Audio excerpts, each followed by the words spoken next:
Hello everyone, तो बढ़ते हैं अपने 7th पार्ट की।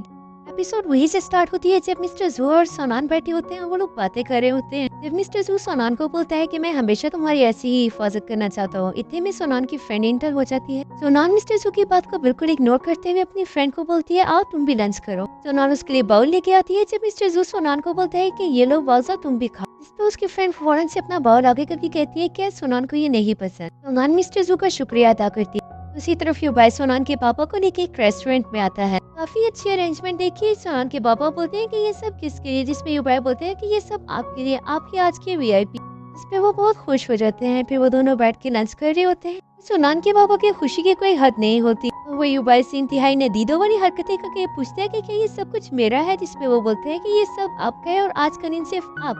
और वो खाने पे टूट पड़ता है। उसके बाद युबाई उसको क्लब में ले आता है। काफी देर डांस करता रहता है। दूसरी साइड पे युबाई को दिखाया जाता है जो कि उस सबसे बहुत फ्रस्ट्रेट हो रहा होता है। काफी देर यूं ही बर्दाश्त करने के बाद वो उठ के सारा म्यूजिक सब कुछ बंद करवा देता है, सबको बाहर निकाल देता है। और सोनान के बाबा जो कि उन लड़कियों के पीछे उनको आवाजें देता रह जाता है। युबाई उसको जबरदस्ती रख के साइड पे बिठा देता है। युबाई और वो बैठ के आगे पीछे की बातें कर रही होती है। जब वो युबाई से बोलता है कि तुम्हें पहली नजर में देखते साथ ही मुझे पता चल गया था कि ये इधर आगे पीछे की बातें हो जाने के बाद युवा अपने पॉइंट पे आता है। वो उससे पूछता है कि मैं जानना ही चाहता हूँ कि सोनान के बायोलॉजिकल पेरेंट्स कौन। अब तो हम एक फैमिली और हम काफी फ्रैंक हो चुके हैं, तो मैंने सुना है कि सोनान को आप लोगों ने अडॉप्ट किया। ये सुनते ही सोनान के पापा की टोन बिल्कुल बदल जाती है। वो युवा को बोलता है कि तुम ये क्यों जानना चाहते हो, और अगर सोनान मेरा खून नहीं भी है तो फिर भी मैं किसी को भी इजाजत नहीं दे सकता कि वो मेरी इजाजत के बगैर उसको हाथ भी लगा।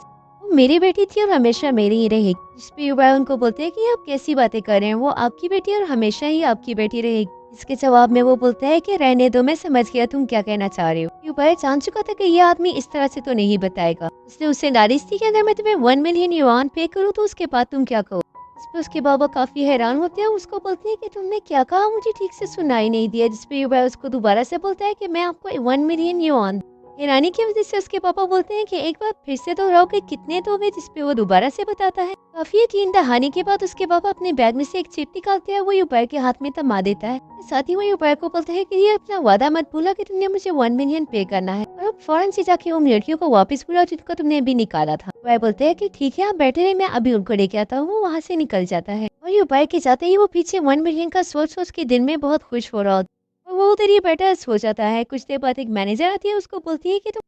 इस पे वो इंतहाई बदतमीजी से कहते हैं कि ये मेरे दामाद का क्लब है और यहाँ से निकल जाओ, उसको बुलाओ जल्दी। मैनेजर उसको तो उसी हाल में छोड़ के चली जाती है। मगर कुछ देर बाद दिखाया जाता है जब दो गार्ड्स उसको हाथ से पकड़ के बाहर निकाल रहे होते हैं। वो उनको धमकियां दे रहा होता है कि मेरा दामाद आ गया तो वो तुम लोग को 1 सेकंड में निकाल देगा और ये सब कुछ वो खरीद सकता है। और उसको रात का सीन याद आता है और वो सोचते हैं कि किसने ख्वाब में मुझे कहा था कि वो 1 मिलियन मुझे पे करेगा। नेक्स्ट सीन में युबाई को ऑफिस में दिखाया जाता है जब उसकी सेक्रेटरी उसके सामने एक फाइल रखते हुए बोलती है कि मुझे सोनान के पेरेंट्स की सारी हिस्ट्री मिल गई है। वो सोनान की फैमिली के बारे में काफी डिटेल से बताती है कि उनकी एक बेटी थी जो कि बचपन में कहीं गुम हो गई थी। उसके बाद उनका एक बेटा है उनके पास, जिसकी अब शादी हो चुकी है। युबाई फौरन से वो फाइल खोलने लगता है जिसमें उसकी सेक्रेटरी उसका हाथ रोक के उसको बोलती है कि ऐसे कैसे, आपने तो ठीक से मेरा शुक्रिया भी नहीं अदा किया और इस काम में मेरा बहुत टाइम। युबाई बोलते हैं कि इस बारे में तुम बेफिक्र हो। जिसपे वो एक गंदी सी शक्ल बनाते हुए उसको बोलती है कि अगर तुमने अब कुछ भी करना है तो थोड़ा जल्दी करना। युबाई जल्दी से फोन उठा के सोनान को कॉल करते हैं। दूसरी तरफ सोनान को दिखाया जाता है जो कि ऑफिस में बैठी होती है और युबाई की कॉल आने पर वो काट देती है। युबाई सोनान के ऑफिस में आता है। सब लोग के सामने सोनान का हाथ पकड़ के उसको तकरीबन घसीटते हुए ही बाहर लेके जाता है। आसपास बैठे वर्कर्स काफी हैरानी से बस उन दोनों को देख रहे होते। एक वर्कर फौरन से मिन जियांग के पास आती है, उनको इन्फॉर्म करती है कि मिस्टर युबाई आए थे और वो सोनान को इस तरह घसीटते हुए ले गए हैं। मिस जियांग को काफी हैरानी होती है और वो सोचती है कि छोटी सी चिड़िया इन लड़कों को पटाने में कितनी माहिर है। सोनान गाड़ी में बैठी इंतहाई गौर से वो फाइल देख रही होती है जब युबाई उसको ड्राइव करते हुए बताता है कि तुम्हारे पेरेंट्स से बचपन में तुम्हें ढूंढने की बहुत कोशिश की, तुम नहीं मिली। बाद में तुम्हारा एक भाई हो गया था। तुम्हारा भाई अपनी वाइफ और पेरेंट्स के साथ चाइना से जा रहे हैं। ये हमारे पास टाइम बहुत कम है। वो गाड़ी एयरपोर्ट के बाहर लाके खड़ा करके सोनान का हाथ पकड़ते हुए फौरन से एयरपोर्ट के अंदर भागते हैं। युबाई और सोनान एयरपोर्ट में काफी हलचल में आगे पीछे लोगों को देख रहे होते हैं कि कहाँ पे होंगे। एक काउंटर के सामने उसके पेरेंट्स सोनान को नजर आ जाती है। वो फौरन से पहचान लेती है। युबाई उनके पास जाने लगता है कि सोनान उसको रोक लेती है। सोनान कहती है कि मैंने देखी है कि वो लोग खुश हैं और तंदुरुस्त है, मेरे लिए यही काफी है। सोनान सामने खड़ी देख रही होती है कि वो लोग आंखों से ओझल हो जाते हैं। सोनान पास खड़ी युबाई को हक करती है और उसका शुक्रिया अदा करती है। नेक्स्ट सीन में सोनान की दो कलीग्स वॉशरूम में खड़ी उसके बारे में गॉसिप्स कर रही होती है। कहती है कि ये छोटी सी लड़की कितनी चालाक है, इसे चुन चुन के इसने अमीर और हैंडसम लड़के पटाए हुए।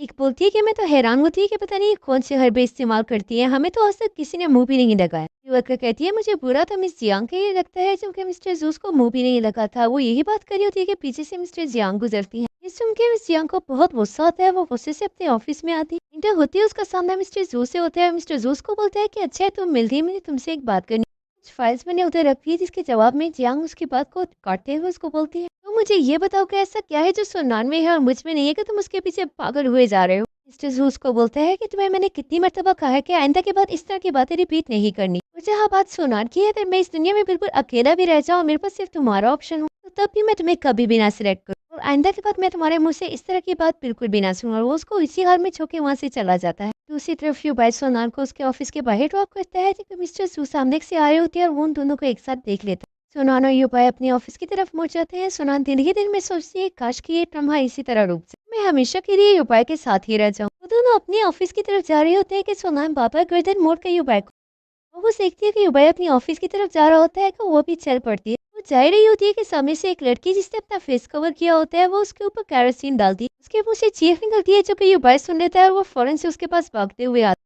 वो लड़की लाइटर चला के सोनान के ऊपर फेंक के उसको जरा के राख कर देना चाहती है, मगर इतने में युबाई आके वो राइटर का हमला रोक लेता है और ये देखते ही वो लड़की डर के वहां से भागने लग जाती है। मिस्टर जू उस लड़की का पीछा करते हुए उसके पीछे भी जा रहा होता है। काफी देर उसका पीछा करने के बाद जब मिस जियांग अपने ऑफिस आती है, मिस्टर जू भी उसके पीछे आ जाता है। जियांग फौरन से अपनी कैप और अपना मास्क हटाते हुए पीछे मुड़ के मिस्टर जू को बोलती है कि ये मिस्टर जू को काफी झटका लगता है, जिसमें मिस जियांग बोलती है कि तुम जानते हो मैं कितना तड़प रही हूँ तुम्हारे लिए और ये सब कुछ सिर्फ उस सोनान की वजह से हो रहा है। मिस्टर जू उसको बोलता है कि 2 साल पहले तो सोनान नहीं थी और हमारा ब्रेकअप 2 साल पहले हो चुका।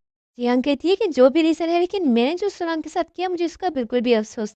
वो उसको वहीं पे खड़ा छोड़ के वहाँ से चली जाती है। दूसरी तरफ युबाई और सोनान को दिखाया जाता है। युबाई सोनान को अपने रूम में लाके उसको अपने कोट देकर कवर करने की कोशिश करता है और उसके बाद वो मुड़ के वापस आने ही लगता है कि सोनान उसको पीछे से पकड़ के हक कर लेती है। उसको बोलती है कि मुझसे इतना प्यार मत करो, मैं नहीं।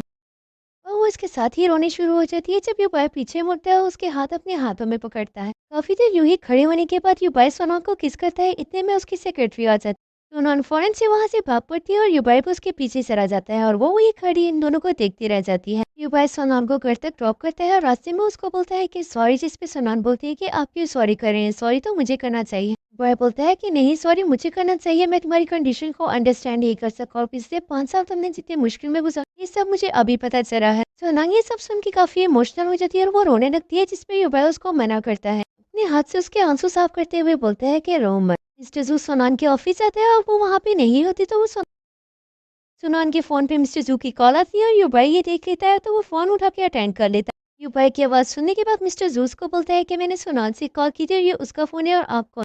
जिस पे युबाई बताता है कि मैं युबाई हूँ और ये सोनान मेरे पास है और मैं आज ऑफिस नहीं है तो मैं उसकी लीव भी दे रहा हूँ। इसके साथ ही वो उसके मुंह पे कॉल बंद कर देता है। पीछे से सोनान आती है और वो उसको पीछे से हक करती है, उसको बोलती है कि किसकी कॉल थी, जिस पे युबाई रूडली बोलता है कि मिस्टर जू थे। सोनान हंसते हुए उसको बोलती है कि मुझे लग रहा है कि आप जेलस हो रहे हैं, जिस पे युबाई बोलता है कि ऐसा कुछ भी नहीं है। सोनान उसको इंतहाई प्यार से समझाते हुए कहती है कि मेरे और मिस्टर जू के दरमियान ऐसा कुछ भी नहीं है जो आप समझ। युबाई सोनान को बोलते हैं कि तुम्हारे बाल तो अभी भी गीले हैं, चलो मैं ये ट्राई कर देता हूँ।